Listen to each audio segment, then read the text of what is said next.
Good morning, good afternoon, good evening, everyone, and welcome to Invest in Your Brand. My name is Michelle Eisenberg, and I am a program assistant at the NASDAQ Entrepreneurial Center. And for those of you who may not know, the NASDAQ Center is a nonprofit that is building a better path for entrepreneurs worldwide by improving inclusion, access, and knowledge in entrepreneurship.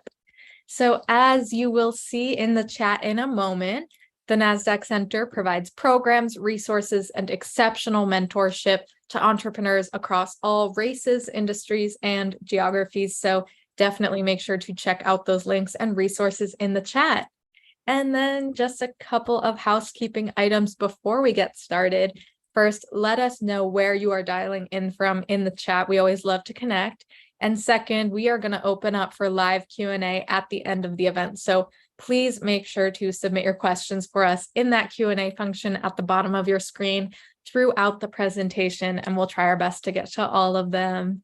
And of course, none of what we do could be possible at the center without all of the amazing support from our sponsors, including NASDAQ, Lehigh University, Bank of the West, Airbnb, KPMG, Wilson Sonsini, Woodruff Sawyer, Microsoft Entrepreneurship for Positive Impact, BPM, and HubSpot for Startups. We are humbled by their contributions and hope you are grateful too.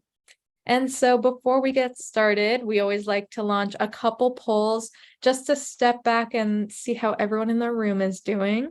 So this first one is going to ask, how are you feeling? Fearful, anxious, surviving, or optimistic? And I'll give it just a few moments for everyone to submit a response here. Thank you, thank you. Awesome. We got folks from Texas, Georgia, Detroit, Michigan, Florida, more Texas, Virginia, South Carolina, Connecticut, New York, more Florida. Welcome, welcome, everyone. All right, I'm going to end this poll and share these results. All right, looks like optimism is in the lead. We always love to see that, but we do have some feelings of anxiety. Hopefully, some of our conversation might address some of those anxious feelings today. So I'm going to stop sharing this poll and launch that second poll. What is keeping you up at night? Finance, sales, marketing, scale, pivot, team, or surviving? And this one just tells us a little bit about your current entrepreneurial needs so we can keep providing relevant programming to all of you. So I'll give this just a couple more moments for everyone to think about it, submit a response here. Thank you, thank you. All right. I'm going to end this poll and share these results.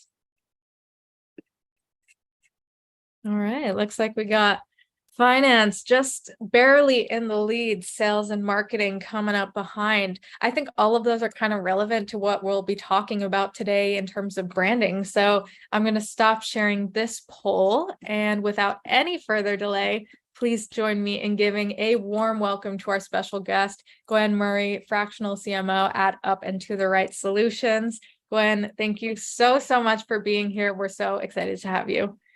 Awesome. Thank you. I'm so excited to be here, and I really appreciate everyone on the call. I know taking time to invest in your personal growth and education is a commitment. So congratulations on doing that. And I'm really excited to be here talking to y'all. Awesome. Did you want to just take a moment to just briefly talk about a little bit who you are, your experience, kind of what's brought you to the world of branding?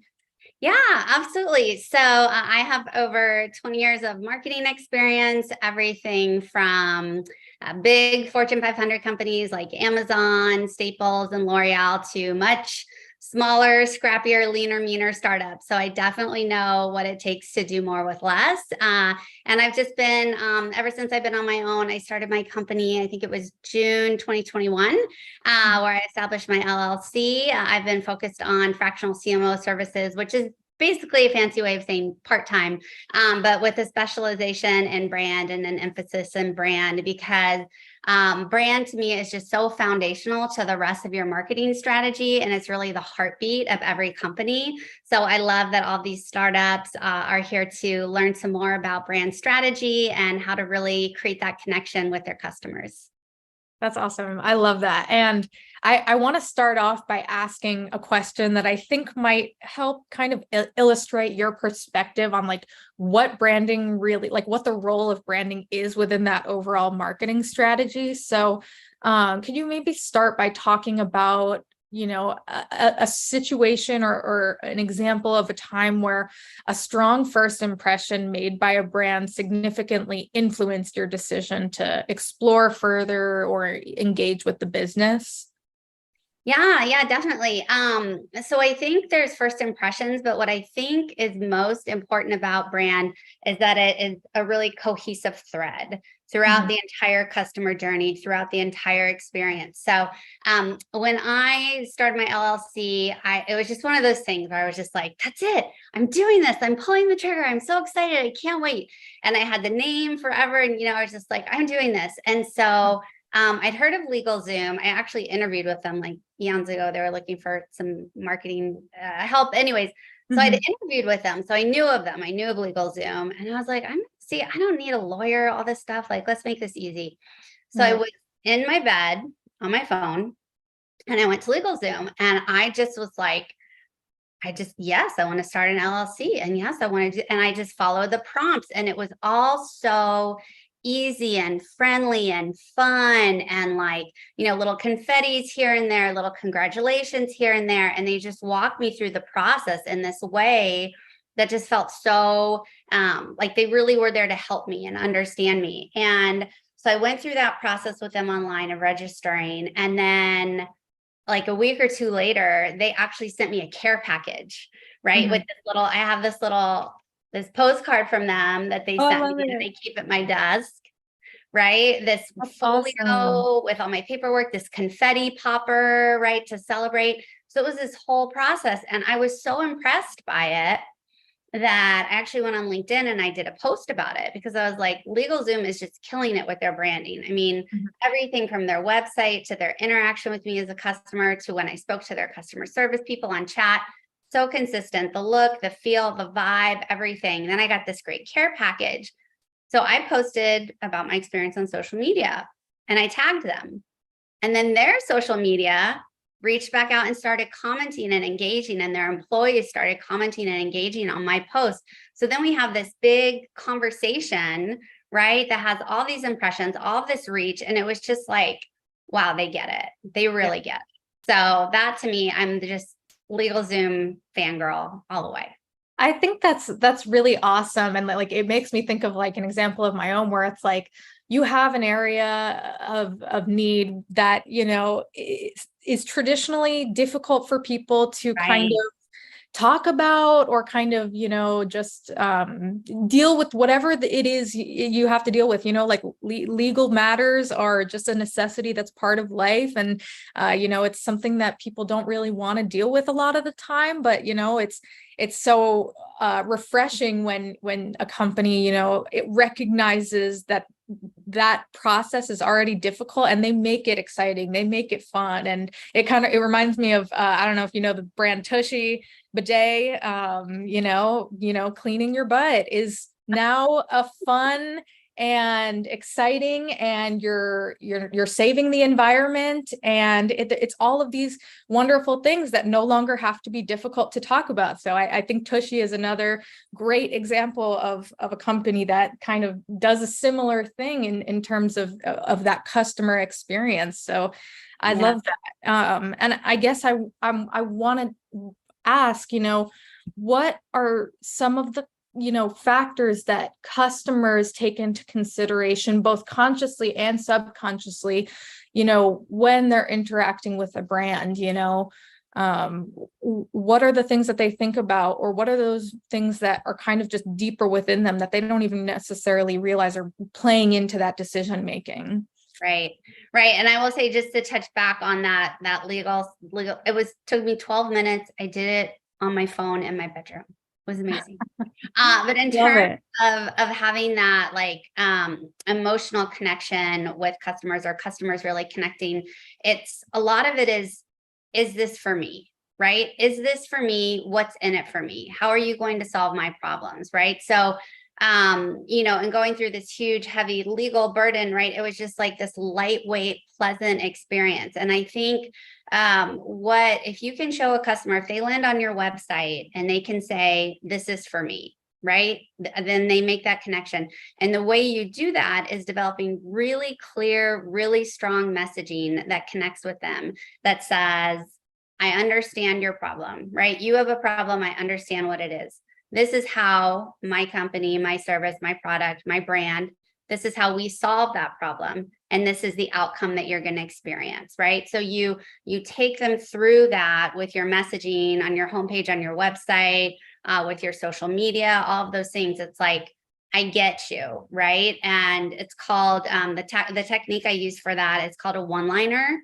It's a story brand technique. So if you haven't read Story Brand, Building a Brand Story, it's an amazing book. They've got tons of Story Brand has tons of free frameworks and tools and videos and all this great stuff. But the one-liner of saying that, okay, this is the challenge, this is how I solve it, and this is going to be your transformation and an outcome as the outcome of working with me. That's what it's about. It's this show me, you know me kind of marketing. I love that. And so kind of diving into that a little bit more, especially kind of thinking about entrepreneurs who are entering a market where there are established players, how can they kind of take that unique selling proposition and ensure that they're differentiating themselves to the right people in the ways that matter to them? Right. And I think that that's a great question. It really comes down to being really intentional, right? Intentional with your messaging, intentional with the images you choose, intentional about how you think about the user journey. And one of the ways that you really can cut through is by niching down. And I know niching down is scary and it's hard. But when you say, oh, we're for everyone, I'll have, who's your target audience? Oh, everyone. Right. No. If you're marketing to everyone, you're marketing to no one. And even in my own business, so it's scary to niche down, but I really am for startups, founders, and CEOs. Like that's who I'm for, because I have done the work and I know myself and I know where I add value. So think about, who are you adding the most value for, right? I have a client that was talking about writing a blog on what's in it for, what's your number, right? Like, let's say you want to retire. What's your number? What's that going to be? It's like, people ask me this question all the time. So I could go and I could tell these people, and I'm like, but those aren't the people asking the question, right? You want to make sure that the content and where you're adding value is to the right audience. So doing the research on who your ICP really is, who's going to get the most value out of working with you, is so important as part of your brand building as you tell that story. I think that's so important, kind of just, it's really important to recognize that, like, before you kind of take these steps and like crafting that messaging, like really invest your time into doing that research, knowing who that audience is, because that is kind of the core of everything that you will develop for your brand from there. So I guess what I'm wondering is kind of, how do, emotional connection to the brand is so important. And I think in trying to reach that target audience, especially when it is kind of that niche, what causes people to kind of feel emotionally connected with the brand? And what can entrepreneurs kind of do in the short term and the long term to kind of foster that connection that will then lead to like further engagement and conversion?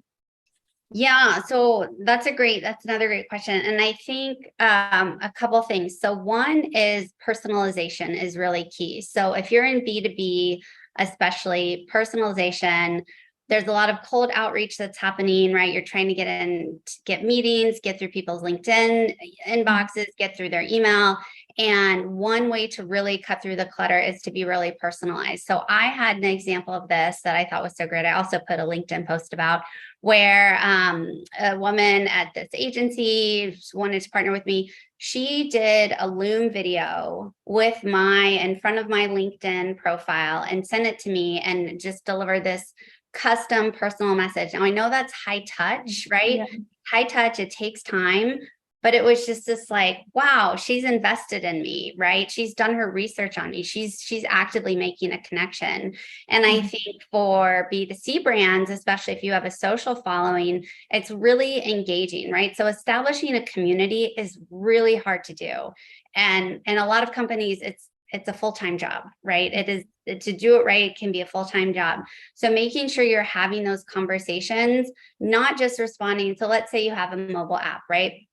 And you're getting reviews in the app store. It's not just about responding to the bad reviews saying, "Oh gosh, sorry you had that experience, contact our customer service, we'll help you, blah, blah, blah." It's responding to the positive reviews too and saying, "We're so glad you love our app. Like that makes us so happy to hear," right? You think about Slack and their social media and the way that they are playful and funny and interactive. And anytime anyone is tagging Slack in a post on LinkedIn or Twitter or whatever, Slack's social media team is right there on top of it. And they do a great job of that. So connecting with people where they are, whether that's Facebook, Instagram, LinkedIn, Twitter, whatnot, that's how you have that emotional connection and you engage in a dialogue and a conversation. Mm-hmm. I think that's really important. And I kind of love the emphasis on like, okay, like that example is like very, like kind of to an extreme, but like, it also emphasizes that like, when you are interacting with different, leads, like there are certain, you can qualify your leads as like being more high impact in a way. So it's like, while you don't necessarily need to take certain measures with every single person that you interact with, it's like that's part of what it is when you are kind of thinking in terms of personalization, like you're catering to like that person differently than somebody else, and you may take more time with one person versus another. So I think that's just really great to emphasize. And I wanted to just bring the conversation to something else you touched on, and kind of dive into trust and credibility, because those are clearly important factors when customers are kind of thinking about businesses that they want to interact with and Right. products that they want to associate with. So what are some ways that early stage entrepreneurs can kind of, get their foot in the door, with those people that they have identified as being like the target market for themselves? So kind of how can they, not only like boost the reputation, but make sure that they are in those places where their customers are at? Right. Right. No, that's a great question. And I think it can never start too soon. So asking for testimonials and case studies, like from the get-go, right? With whether it's an MVP, whether it's your V1, and even incentivizing customers sometimes saying, "Hey, we're new, we're getting off the ground. We're so excited that you're piloting with us. We'll give you XYZ discount if you'll let us do a case study with you." Because it's not just about smattering logos all over your homepage, right? That doesn't feel right. But if you have quotes and you have headshots and you have real people, right? People buy from people.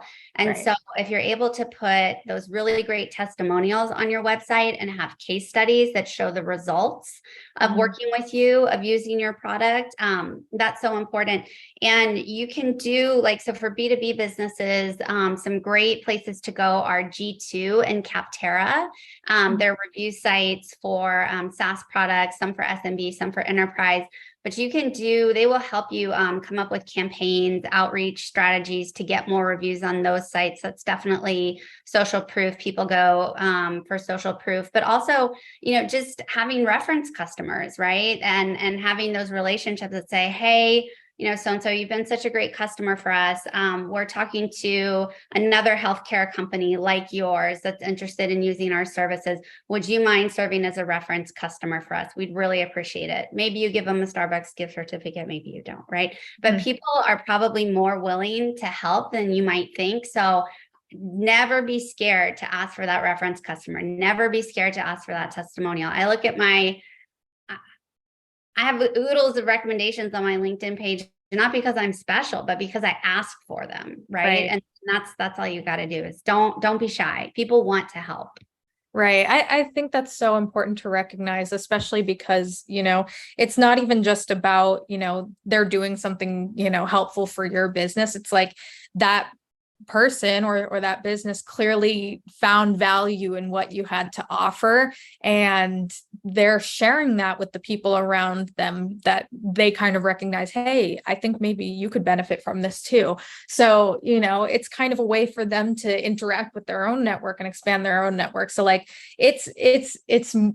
I love that kind of, just like it's more than just them kind of like doing you a favor. Sure.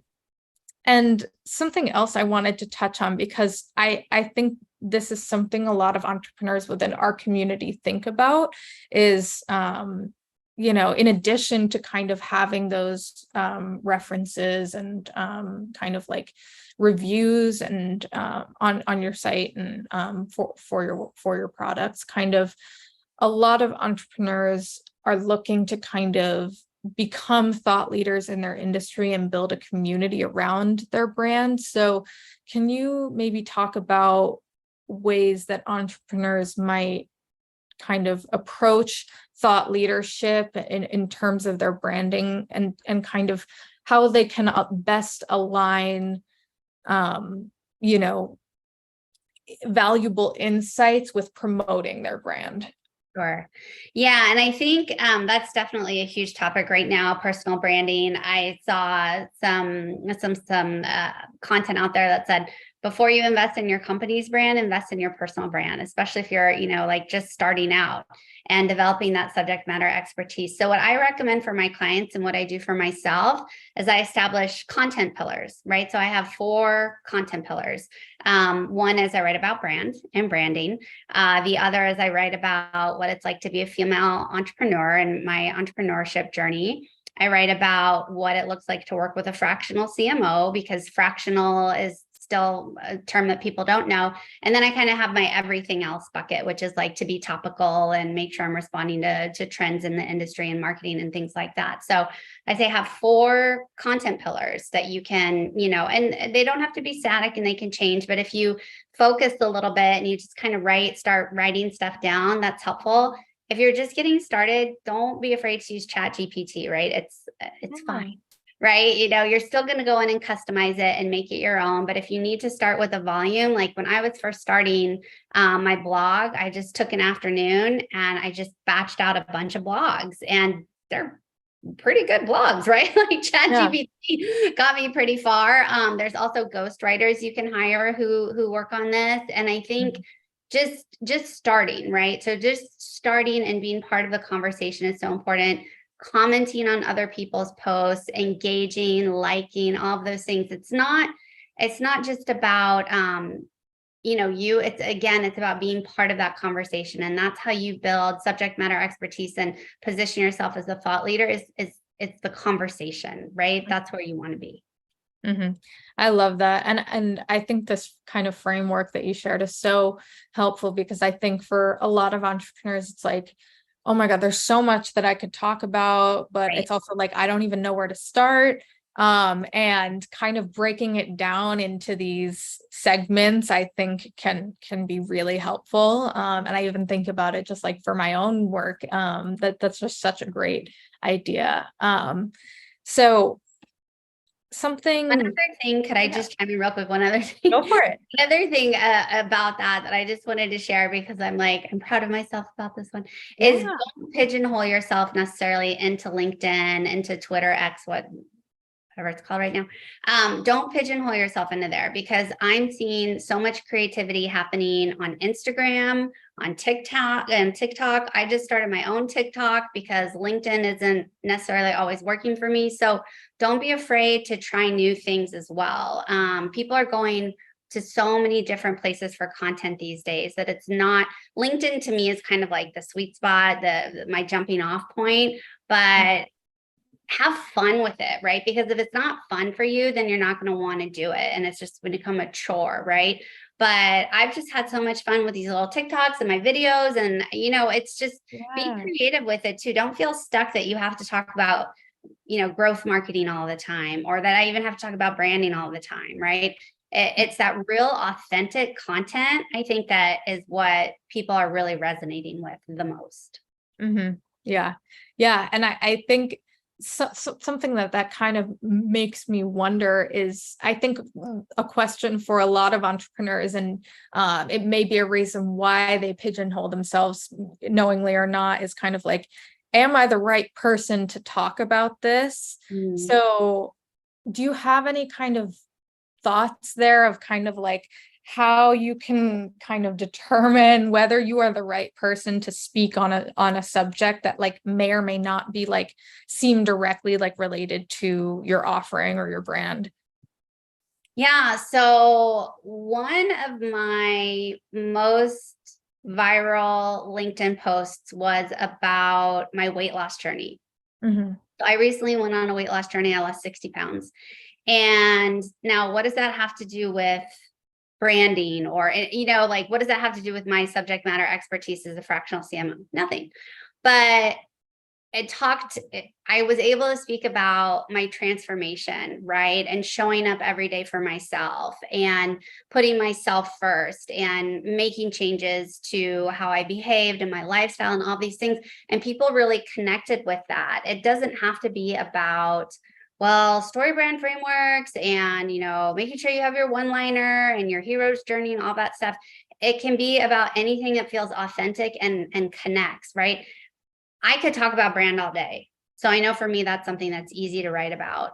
Pick what comes naturally, what just flows out of you, right? Like what makes you excited. But don't be afraid to take your personal experiences, your life experiences, and share that, because that's a lot of what people want to hear, right? I mean, I was so surprised, but that was something that made an impact on people, and they connected with me through that story. So it doesn't always have to be so black and white, is what I'm saying. Show up as your whole, full, authentic self. That's really how you connect. Yeah, I love that. That's awesome. So I wanted to kind of jump to a slightly different point and talk about how your brand can kind of open you up to new opportunities for your business. So,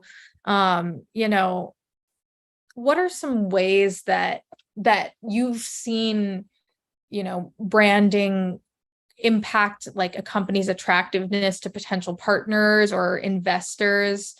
And kind of what actions can entrepreneurs take to leverage their brand for easier access to those opportunities?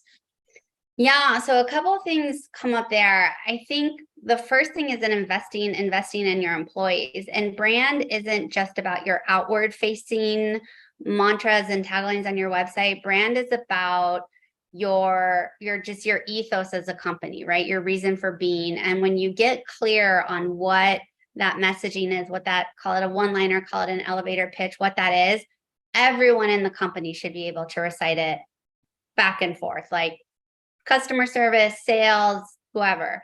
So putting your employees at the heart of your brand and having them establish themselves as subject matter expertise. It shouldn't always come down to just the founder or the CEO having to be the mouthpiece for the company, right? And fostering inclusivity and diversity within your workforce, right? That's going to help that gives you like an army of people who are going to go out and promote you and embrace your company and want that interaction with others. So I think investing in your employees is really important. I think event marketing is really important.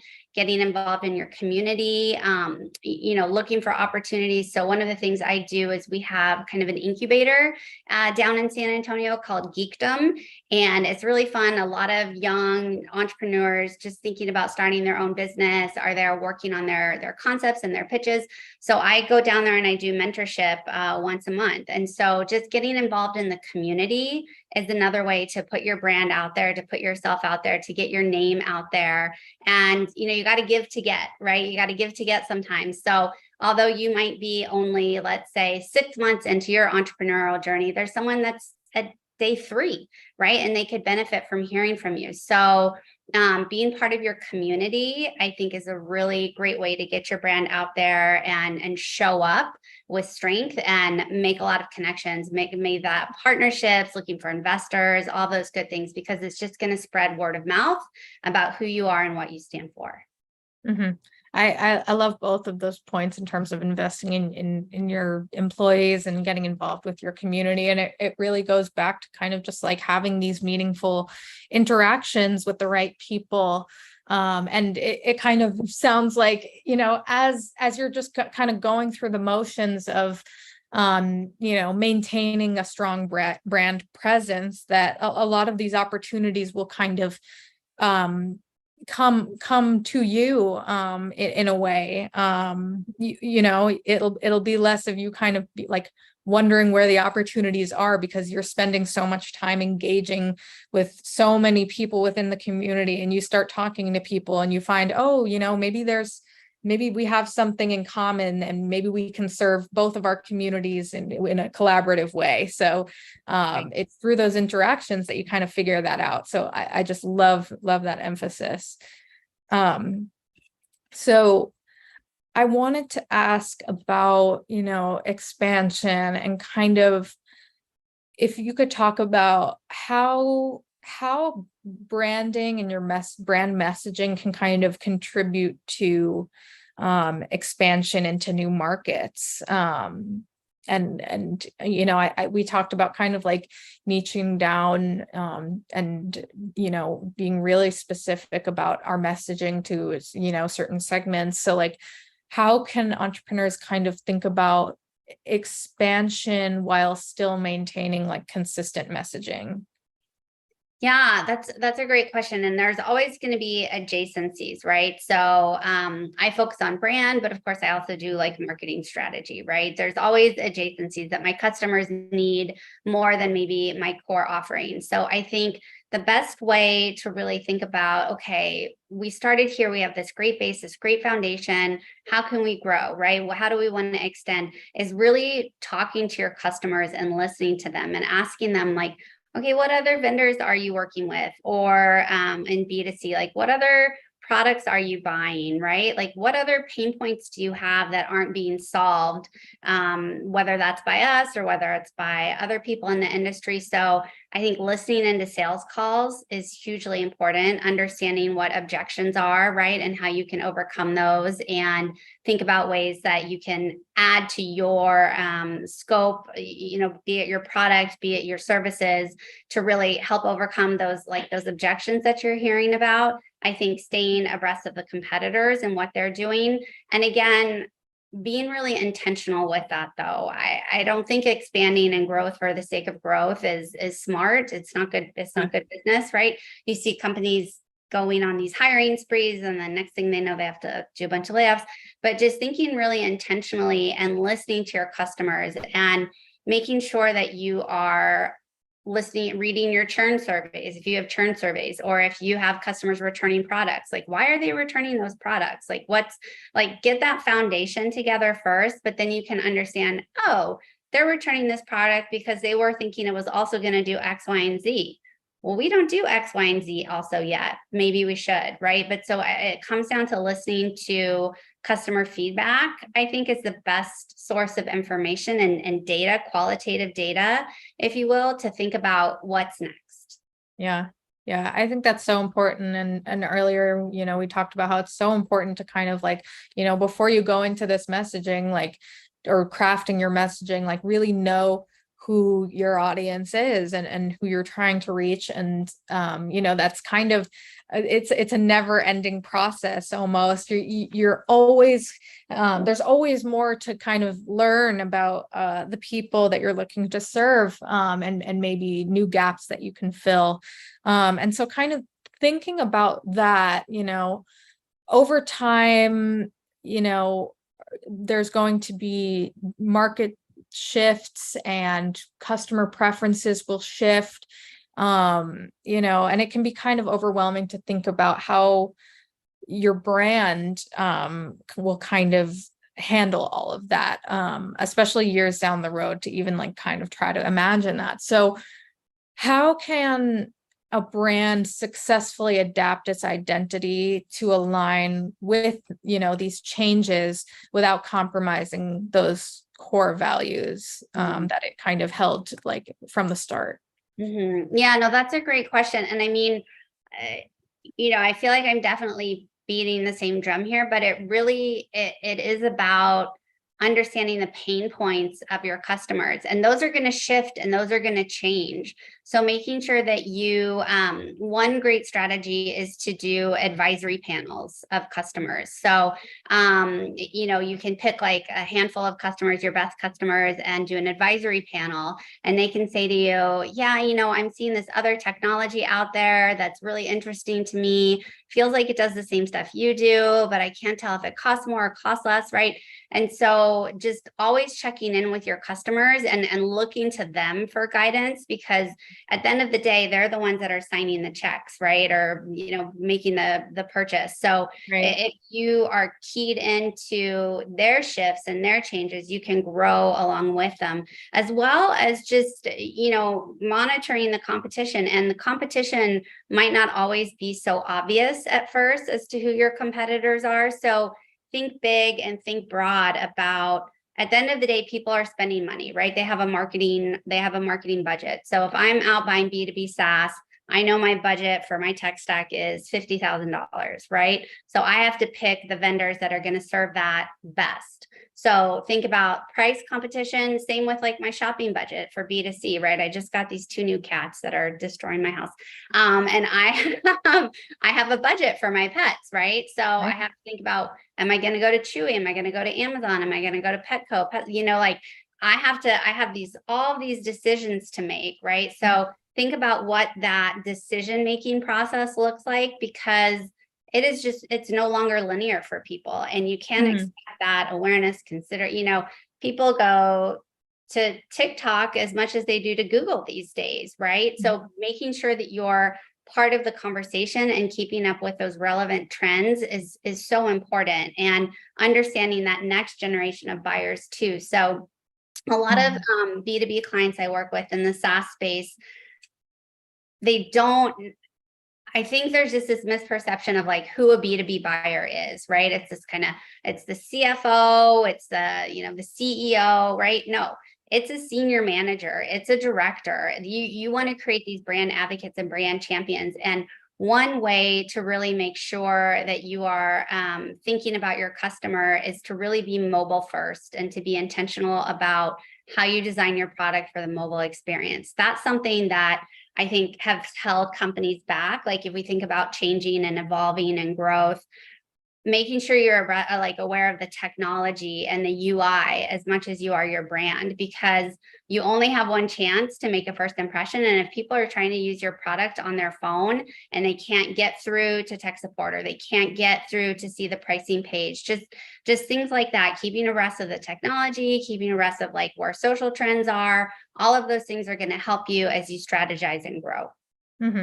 I think that's so great. And I just have a quick follow-up question, because I think it can be a lot of our entrepreneurs within our community, especially, are kind of wearing multiple hats. They're the CEO, the CMO, the CFO, and it can be really easy to kind of get lost in those day-to-day tasks of running the business. So how can entrepreneurs kind of just practically keep up with these changes. I think maybe with customers, it can be a little bit easier because you're constantly interacting with them, but kind of looking at those more external market trends or competitors, how can they kind of regularly stay in the know?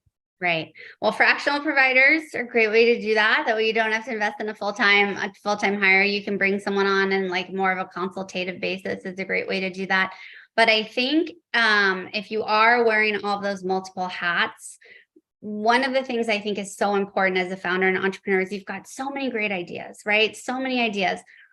Get them on paper. That is like my message to y'all, is to get them on paper, get them out of your head and there's a whole bunch of frameworks I work with. There's lots of templates out there. There's different formats to use, but try and get some structured thinking going. Just like we were talking about content pillars, right? Yes, I want to be a subject matter expert. Okay, great. Awesome.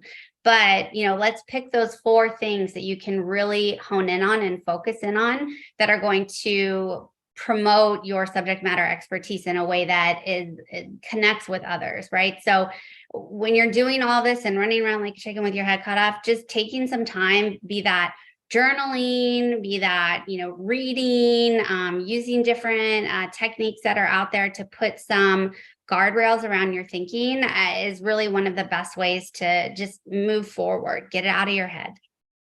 Right. I love it.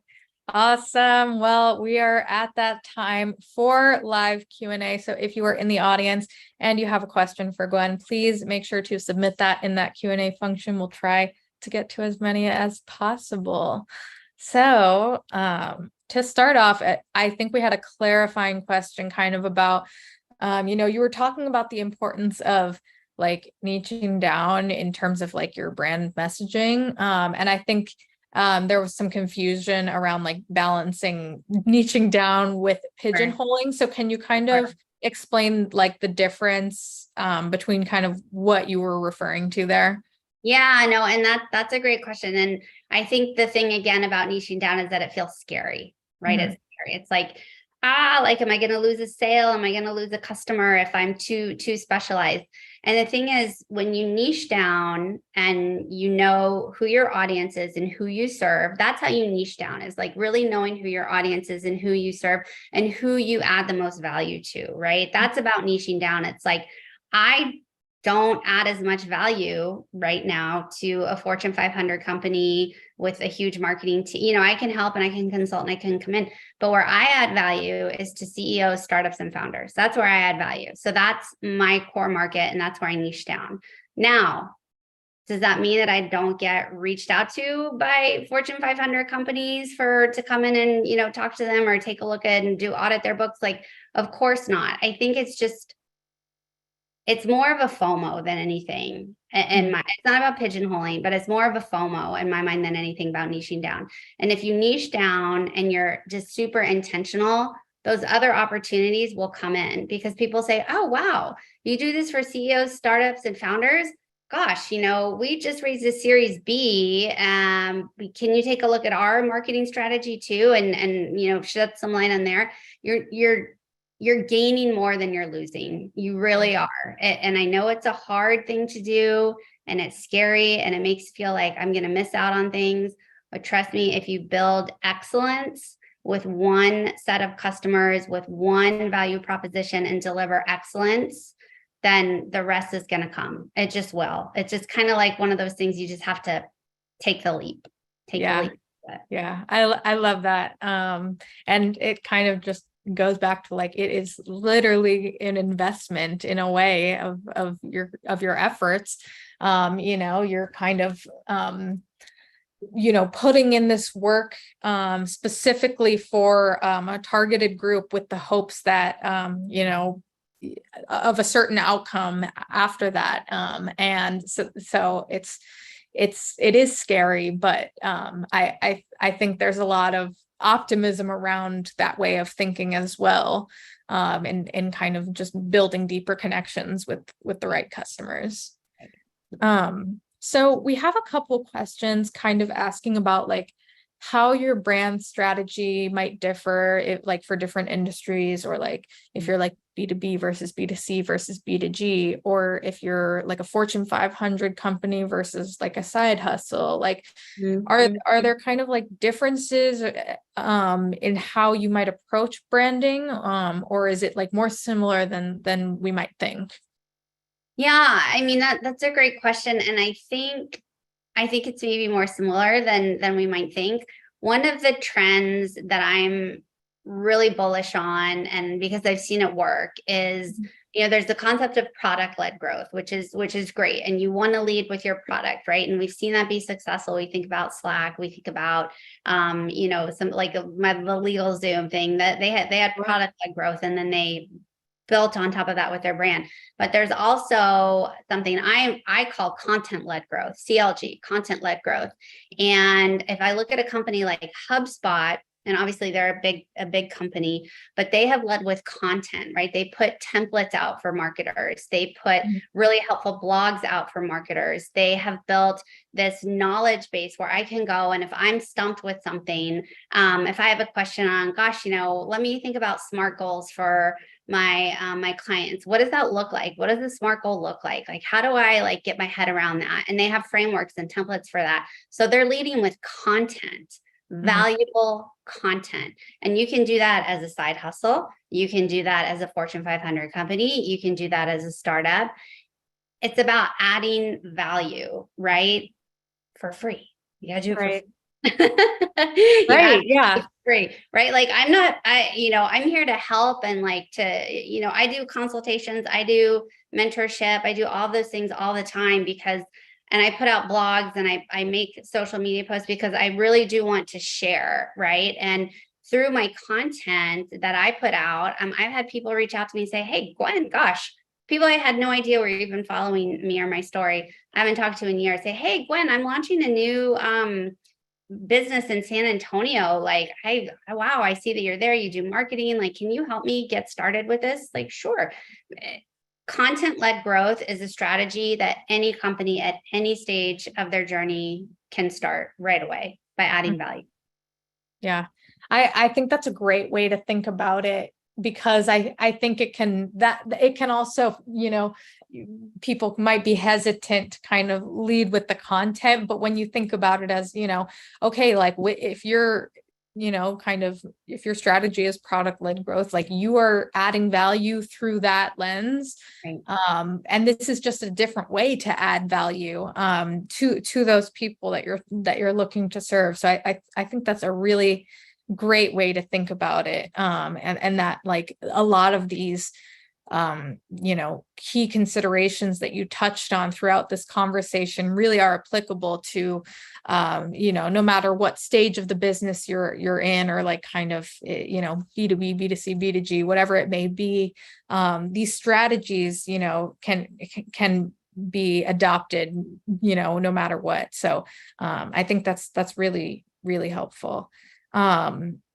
So we had a question kind of that I think is interesting about, using humor and fun as part of your strategy to grab attention with your brand messaging. So more broadly, like what questions can entrepreneurs ask themselves about their vision, their target market, or like their overall strategic goals to determine the tone that their brand messaging should take?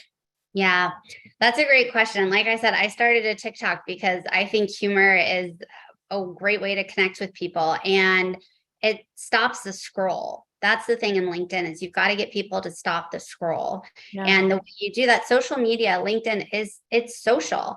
And I have a video on my TikTok, on my LinkedIn profile. There are some great people doing this. So Will Aitken, his last name is Aitken, Will Aitken, he's on LinkedIn. He's with a company called Lavender. And I just study these people, quite honestly, because they get me to stop my scroll, and they are funny because it's true. And they are also teaching me things, like teaching me about cold calling. Will has this all the folks at Lavender is this company where they help companies optimize their outreach, their cold email strategy. They have made amazing brand ambassadors out of all of their employees and create this content that is so funny, so relevant. Tim Davidson, he's another one. He does B2B marketing for a company called, I think he's at Demand Base. I can't remember exactly where he is right now, but Tim Davidson, he does these B2B SaaS content. He sits there and he chops fruit. He'll take a pineapple, he'll take a kiwi, and he'll chop fruit, and he makes these spoofs that are just so funny. And I know, right? I know that if I ever need help with my cold outreach and cold email strategy, I'm going to go to Lavender and I'm going to go to Will Aitken because he caught my attention, right? And I think humor has its place, and not every you don't have to be like so funny all the time. But that is a way to connect with people. And social media is social, and it's intended. You want them to stop the scroll, right? So that's why personally, I'm doing things like video. I'm doing like hot takes of me coming in from a workout. The authenticity is there. So it's just a great way to connect, and also see how you can infuse the humor with like teachable moments. Yeah. I think that's really great. Like at the end of the day, like what is kind of the message that you are trying to get across, and will that humor kind of like support that messaging or not? And that's just something to kind of think about. So I think those are really, really great points, and I'm definitely going to look up both of those creators because I love that kind of content.